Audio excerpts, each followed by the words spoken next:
มื้อนี้นะเจ้าสิเฮ็ดหยังกินต้มน้ำมันโอ้สิต้มอะบ้างต้มหน่อไม้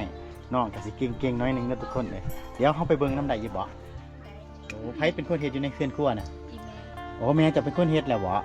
ฟ้าเดี๋ยวนี้เพื่อนเจ้าอยู่นํกันจักคนเกาะ เจ็บคอ โอ้เจ้าออกโรงเรียนจักปีจังออก บอกไม่ได้เคยเห็น โอ้บ่เคยเรียนเอ้าคนบ่เคยเรียนบอกเก่งเนาะแหมเจ้าเคยไปเฮ็ดงานอยู่สวรรค์อยู่ไสบ่ เคยเธอนึงเคยอยู่ที่นึงเคยกับมือ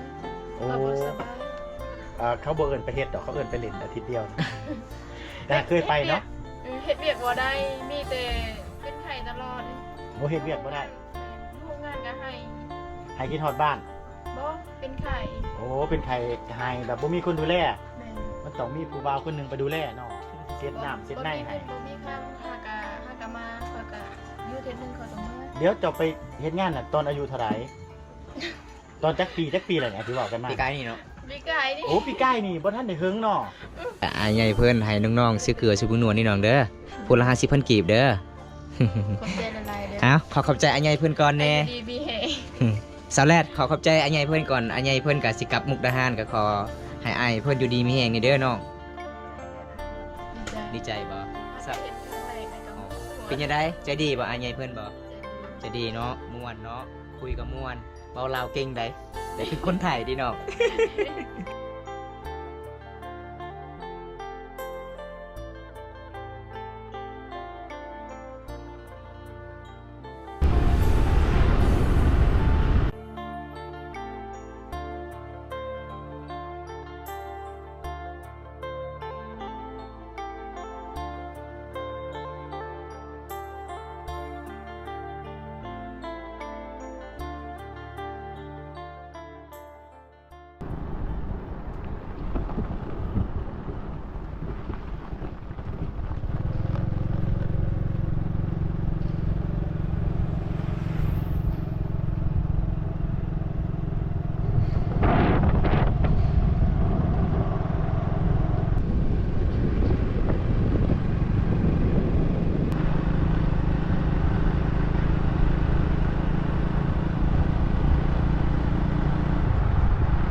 ใส่แดนฝนตกใส่แดนฝนต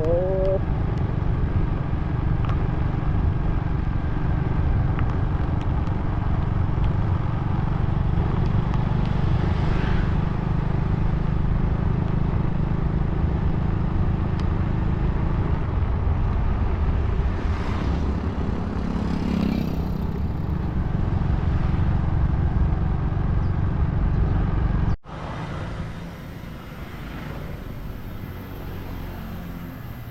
มื้อนี้นะเจ้าสิเฮ็ดเพียงกินฮะเฮ็ดเพียงกินเจ้าสิเฮ็ดหยังกินเกาะ เก่งทำไม แกงหน่อไม้คือต้มหน่อไม้ ต้มน้ำมัน โอ้สิต้มอะบ้างต้มหน่อไม้น้องก็สิเก่งๆน้อยหนึงเด้อทุกคนเลยเดี๋ยวเฮาไปเบิ่งน้ำได้อยู่บ่ ได้ โอ้ไผเป็นคนเฮ็ดอยู่ในเรือนครัวน่ะ อีเมล โอ้แม่เจ้าเป็นคนเฮ็ดแล้วบ่ฟ้าเดี๋ยวนี้เพื่อนเจ้าอยู่นํกันจักคนเกาะ เจ็บคอ โอ้7คนได้เห็นบ่าวบุญตาเราถามน้องนี่แหละว่าอยู่7คนแต่เฮาก็เลยถามเพิ่นคนมันใจเห็นหนึงบ่แม่นหยังดอกย่านน้องลืม เฮือเฮาสิลืมบ่นี่ไปเฮาเข้าเบิ่งน้ำหน่อยเด้อ เด้อ ไปอีหลาไปเพื่อนครัวเจ้านี่อ้ายไปได้อยู่เนาะบ่ฮักเนาะอ้ายบ่ค่อยตุ้ยไปได้ดอกเนาะไปโลดประสันทุกคนนี่เบิ่งเพื่อนครัวน้องทุกคนอันนี้เลือกใบแกงกับเลือกใบต้มบ่ เด้อ โอ้มึงนะครับบรรยากาศนอกเพื่อนน้องได้ยินเสียงกระโหลงงัวกระโหลงกล้วยปุ้งเป้งปุ้งเป้งทุกคนเลยได้บรรยากาศแบบชนบทเนาะแถวนี้นะเป็นไงครับน้องกำลังเลือกหน่อไม้ เบิ่งเพิ่นใส่สุดงามเอ้าสุดใหม่ตัวนี้ แม่นบ่บาดสุดใหม่บางหันนั่นสินมุกเนาะ แม่น ตอนนี้เนี่ยสินหยังเนาะน้องก็สิบ่จักอีกแล้ว สินลาว สินลาวสั่นสินลาวสั่นน้องว่าตัวบ่ต้องทำลายเด้เฮาสิเฮ็ดหน่อไม้สุกินลาวอะแม่นบ่ แม่ ถ้ากินน้ำน้องก็ให้กินอีหลีแหละเนาะบ่าวเนาะอันนี้เฮาเว้า กินได้ ยอม กินได้ น้องก็ให้กินคือเก่านั่นแหละแต่มันสิคำทั้งเมื่อบ่าวบุญตาเราสิพาไปหาผู้สาวอีกหลายหม่องแล้วว่าเหลืออีก15คนบ่จะเว้านะ ยังเหลือ15คน เหลือ15คนพุ่นทุกคนเอ้ยสิได้เมื่ออยู่บ่สิได้รับไปนอนอยู่บ่มื้อนี้นะฮะญาติบ่ได้รับบ่ได้นอนพุ่นได้น้องบ่ได้เมื่อแท้เนาะสาว15คนพุ่นว่าซั่น ย่างกันได้ ส่วนมากมีแต่ยางเนาะเจ้าออกโรงเรียนจักปีจังออก ขอยไม่ได้เคยเห็น โอ้บ่เคยเฮียนเอ้าคนบ่เคยเฮียน บ่เราเก่ง แต่เราบอกเก่งเนาะ แม่ เจ้าเคยไปเฮ็ดงานอยู่สวรรค์อยู่ไสบ่ เคยเทื่อนึงขอยอยู่เทื่อนึงขอยกับมือ โอ้ ขอยบ่สบาย เขาบ่เอิ้นไปเฮ็ดดอกเขาเอิ้นไปเล่นอาทิตย์เดียวนะ แต่เคยไปเนาะ เฮ็ดเวียกบ่ได้มีแต่เป็นไข้ตลอด โอ้เฮ็ดเวียกบ่ได้ แม่นอยู่โรงงานก็ให้ ให้กินฮอดบ้าน บ่เป็นไข้ โอ้เป็นไข้ให้แบบบ่มีคนดูแล แม่ มันต้องมีผู้บ่าวคนหนึงไปดูแลเนาะเช็ดน้ำเช็ดในให้ บ่มีคำหากะมาขอยก็อยู่เทื่อนึงขอยกับมือ เดี๋ยวเจ้าไปเฮ็ดงานน่ะตอนอายุเท่าไหร่ ตอนจักปีอะไรเนี่ยที่บอกกันมา ปีกายนี่เนาะ มีไก่นี่ โอ้ปีใกล้นี่บ่ทันได้เฮิงเนาะโอ้เฮานึกว่าเฮิงอันนี้คือสิยังเนาะเจ้าคือสิยังบ่ทันเคยไปใส่เนาะแม่นบ่ แม่ เมืองนอกก็คือสิไปแต่ไปเที่ยวเบิ่งงานแข่งเรือเบิ่งหยังนี่เนาะ เด้อ ไปซื้อเครื่องสิยังก็ไปไกลบ่ไปฮอดเมืองนอกบ่เสื้อผ้าหน้าแพร่นี่ไปซื้ออยู่เมืองนอกพุ่นปาดบ่าวไกลแท้ใด ไก่ อืม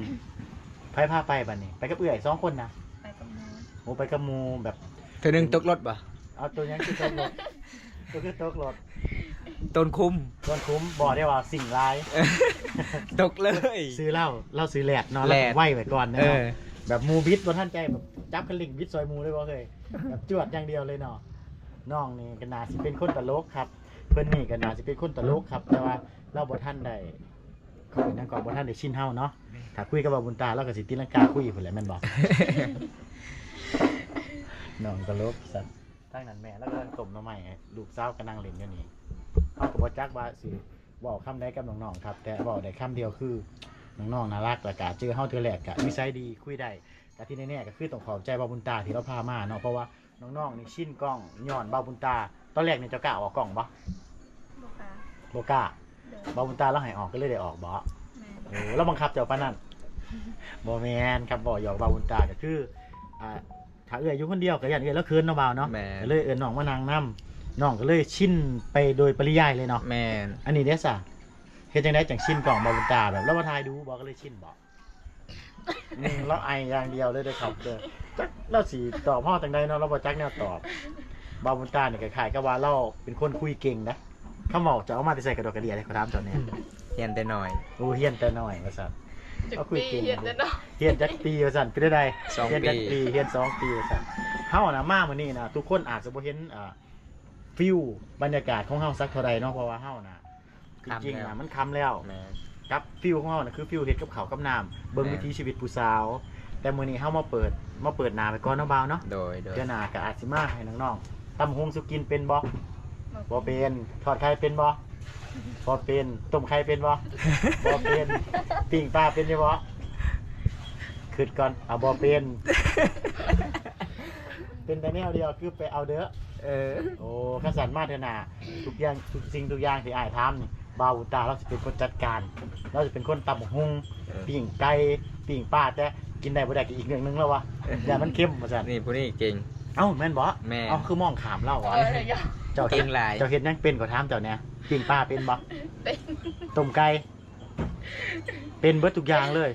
ปิ้งปลาปิ้ง เป็น ปูเป็นเบิด เป็นแต่บ่แซ่บได้ โอ้บ่แซ่บสำหรับเจ้าข่อยอาจสิแซ่บก็ได้ เอาง่ายๆว่าเจ้าปิ้งปลาเนี่ยเนาะเจ้าบ่ได้ใส่หยังเจ้าย่างกลับไปในครัวกลับขึ้นมาก็กินก็ว่าแซ่บเลยได้ คนงามเลยเด้ คนงามเฮ็ดแซ่บอย่างเดียวเนาะว่าว แม่ เนาะ น ตีบ่ได้เนาะมาเฮือนเพิ่นเนาะ แม่ ไปเฮ็ดหยังเฮาจังกินถ้ามันเค็มมันจางเฮาก็จังตื่มแนวใหม่ก็ได้เนาะบ่าวเนาะ แม่น ต้องขอบคุณน้องๆทั้งสองคนเลยก็ขอบคุณบ่าวบุญตาครับที่พามาใครอยากไปเบิ่งช่องเราก็คือช่อง บ่าวบุญตาบ้านนอกฝ่ามังกร บ่าวบุญตาบ้านนอกเขามังกรเด้อทุกคนเด้อ แม่ ส่วนมากวิถีชีวิตที่แท้ทำก็คือวิถีชีวิต สาวลาว สาวลาวเฮ็ดอยู่เฮ็ดกิน แม่น แต่งอยู่แต่งกิน แม่น แต่ก็ตักน้ำตักใน แม่นเฮ็ดให้เฮ็ดสวน วิถีชีวิตคืออาบน้ำในหวยในห้องแม่นบ่ แม่น โอ้โดยมีฮัลโหลโฟนเขาแล้วทุกคนได้รับตัว แห้งดีเลยเคยคือกัน คือกันกับเฮาเลย จังโมงเสาๆสิอาบน้ำค่ำๆก็ไปอาบน้ำห้วยบ่ บ่อันนั้นก็ น้ำก๊อกยังน้ำก๊อกนะ หมู่บ้านเจ้ามีน้ำก๊อก เด็กก็เด็กก็เดินเดินรอดี มียังเด้อก๊อกทุกคนเลย เลย น้ำที่เขาเจ้าเจาะบ่แล้วก็มาต่อใส่ได้ ปนายดูแกน้ำก๊อกในปนายเนี่ย ตาเบิดพนันคือน้ำก๊อก น้ำก๊อกบ้านเฮากับน้ำปลาแหละ แม่น เจ้าน้ำก๊อกก็น่าจะเป็นน้ำที่เอามาจากภูเขาแหละเขาใส่ก๊อกไว้ก็เลยเอาน้ำก๊อกแม่นบอกก็แม่นแต่ว่าเปิด ผิดเลย น้ำก๊อกก็คือน้ำที่เขาเจ้าเจาะนี่ก็น้ำก๊อก เอ๊ะ เจาะแล้วใส่ได้เด้ โอ้น้ำน้ำก๊อกบ่แม่โอ้น้ำก๊อกคำว่ามีก๊อกก็เอิ้นน้ำห้วยบ่เจ้าก็ได้เนาะน้ำก๊อกแล้ววะเดี๋ยวได้น้อยหน่องกันว่าเดี๋ยวเฮาสิพาทุกไปเบิ่งให้มันแล้วซะน้ำก๊อกเนาะสิเป็นจังไดน้ำก๊อกเนาะจ้ะ คอยบอกผิดเลย โอ้จะเว้าผิดบ่ แม่ โอ้ยคนงามเว้าผิดให้อภัยได้เสมออีหล่ะคนงามเว้าผิดก็ให้อภัยได้เสมอแถวนี้น่ะดีอย่างหนึงคือ Wi-Fi แห้งเนาะแบบคุยเบาๆเนี่ยบ่ได้นอนก็ได้เนาะ มีรักเครือข่ายเนาะ เครือข่ายดีเนาะมีหยังแหน่แถวนี้รักหยังแหน่ ทักสัญญาณ หลักสัญญาณ บ่แม่นรักเก่ารักหารักหยังมี ราคาบ่มี โอ้มีแต่รักเก่าโอ้แถวนี้เขาเจ้าใส่รักเก่าเนาะบ่า หลั ว ก เนาะ เก่า รักสัญญาณ อยากกันไหนมูแต่ไหนร้อยจังได๋ อันนั้นเรากำลังสิออกมานะครับ แต่ว่าสาดกล่องไปบ่ได้แต่สาดกล่องไปแล้วหายโลดงามเกินแล้วว่าเราบ่ทันได้อาบน้ำมาแต่หาหน่อใหม่บ่ แม่นแล้วว่า มาแต่หาอาบัง ผมก็ยังบ่ทันได้หวี ผมกับบ่ทันได้หวีเนาะ อืม แม่นบ่นั่นคือน้ำกะน้ำกับบ่ทันได้อาบ แม่ ครับเขาเจ้าไปนะเขาเจ้าเมื่อยเนาะบ่าวเนาะ แม่น ไปหาหน่อใหม่นี่ไปจักคนไปหาหน่อใหม่นี่ ผู้เดียวก็ไปเนาะ ผู้เดียวเขาไปบ่ อืม เขาปากเขาดงนั่นได้ แม่ เอ้าบ่ยันงูยันเหนียวติ ไปย่านเลย เป็นงูแล้วจับเลย ไอ้งูน่ะจับแลนเลย เห็นปลาคอกับจับแลนด้วยกันแต่เห็นปลาซิวได้จะบ่เอาว่าจะมันน้อย บ่เอา เอาแต่ปลาคอปลาคอใหญ่ปลาคอน้อยนี่กวดเรียบบ่บ่เหลือว่าจะเอามามกกินหนองเอาไฟล่นก่อนมาซะ ลำโพงอย่างงี้ ลำโพงใหญ่บ่ ลำโพงใหญ่ ลำโพงใหญ่ขอบคุณน้องๆครับกะสิบ๊ายบายเมื่อไรแหละกะบ่แน่อาจสิไปเล่นเพื่อนเราหน่อยหนึงอยากจักเพื่อนเราอยู่ใส่นะเนาะอีหลานเนาะบ๊ายบายทั้งสองคนเนี่ยบ๊ายบายสบายดีสวยๆมึงดูบ่เป็นซ้ำเนาะแถวนี้บ่เป็นเนาะโอเคครับบ๊ายบายก็ได้แหละทุกคนเลยขอบใจด้วยอีหลาเด้อสิได้มานั่งเล่นน้ำเด้อเบิดสอง บ๊ายบาย คนเด้อ สวัสดี ซึ่ง บ๊ายบาย น้องยังเกาะถึงน้องน้องกระเสือกกระเซื่องเนาะแล้วก็น้องแรดครับทุกคนครับขอบใจเพิ่นในไลฟ์ไปเลยครับเจอกันไหมคลิปหน้าครับทุกคน สาวเสือสาวแรดตอนนี้ค่อยทักหาเจ้ามือเสานี่เป็นหยังคือบ่ติดน้องบ่มีเน็ตบ่สาวแรดเด้บ่มีเน็ตบ่น้องบ่มีเน็ตบ่อ๋อทุกคนเลยส่วนหลายหมู่บ้านนะเฮานี่ไปเฮ็ดงานก็คือบ่มีเนาะบ่มีเด้อทุกคน อันนี้มันเงิน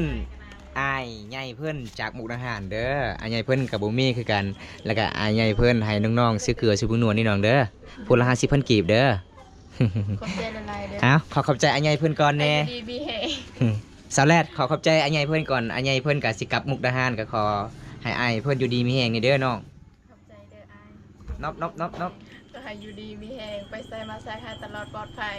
ได้เล่นน้ เอาขอบใจอันใหญ่เพื่อนแน่เพราะว่าอันใหญ่เพื่อนกับสิกลับมุกดาหารแล้วตอนนี้มันสิค่ำแล้วน้องเอ้ยเพราะว่าอันใหญ่เพื่อนกับมีน้ำจิตน้ำใจพูนละ50,000กีบด้วยน้องเด้อซื้อเกลือซื้อผงนัวเพราะว่าอันใหญ่เพื่อนกับปกติกะอยากให้หลายกว่านี้แต่อันใหญ่เพื่อนกับบ่มีคือกัน ดีใจบ่น้อง ดีใจ ดีใจบ่ หากเห็นครั้งแรกในกระมวล เป็นยังไงใจดีบ่อันใหญ่เพื่อนบ่ ใจดี จะดีเนาะม่วนเนาะคุยกับม่วนเบาลาวเก่งได้แต่เป็นคนไทยดีน้อง อ้าวขอขอบใจนี่เด้อน้อง ขอบใจเด้อใจเด้ออายใจดีโอ้โหสิว่าเลยอาย เอ้ยยังแต่ดังหนึ่งนะฮะ แต่ดัง แต่ดังไปบาจังได้บ่ฮู้ แมน โอ้ เคินนะ ดีใจละเคินเลย แมน เห็นไอ้ใหญ่เพิ่นใจดีเนาะ มีน้ำจิตน้ำใจมีความเมตตาน้องๆทุกคนเลยมื้อนี้ก็ขอขอบคุณหลายๆอาใหญ่เพิ่นที่มาเที่ยวเขตสวนวัดบ้านเฮาก็ประมาณซำนี้พี่น้องเอ้ยเพราะว่าอาใหญ่เพิ่นก็มีน้ำจิตน้ำใจเล็กๆน้อยๆมาแบ่งปันความหยิ่งเขตสวนวัดมหาสมภารบรูมังกอกเนาะหมู่บ้านยังนี่น้อง ท่านผุนมังมี พูนมักมีพี่น้องเอ้ยมื้อหน้าถ้าอายเพิ่นอยากมาเยี่ยมมายามได้บ่ ได้ ได้เนาะมาทั้งเฮือนทั้งซานคือเก่าเนาะเอาจังได๋บอมตาก็สิปิดไว้ซำนี้ก่อนเด้อคลิปหน้าพบพอกันใหม่ขอกล่าวคำว่าบันส่วนบ๊ายบาย